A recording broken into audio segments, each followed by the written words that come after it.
Debt-to-equity ratio. A debt-to-equity ratio, or DE ratio, measures how much of a company's financing comes from debt compared to equity, essentially showing how much a company relies on borrowing to fund its operation.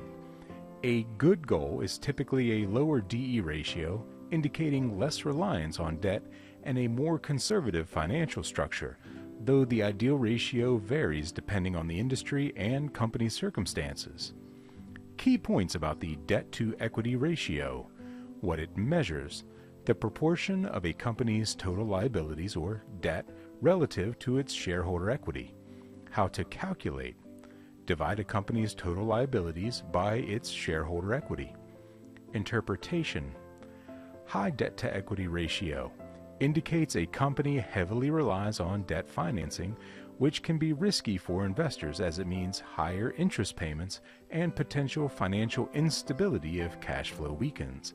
A low DE ratio suggests a company primarily uses equity financing, which can be seen as a more conservative but may limit growth potential if the company avoids taking on debt to fund expansion.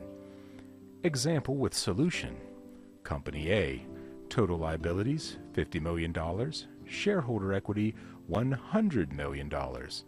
Calculation: debt to equity ratio $50 million divided by $100 million equals 0.5. Interpretation: a debt to equity ratio of 0.5 means that for every $1 of equity, the company has 50 cents in debt, which is generally considered a healthy balance in many industries.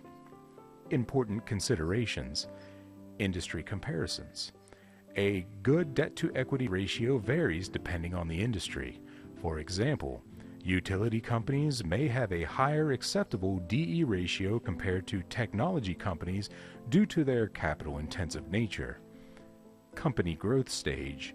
Younger, rapidly growing companies may have a higher DE ratio as they use debt to fuel expansion. Cash flow analysis.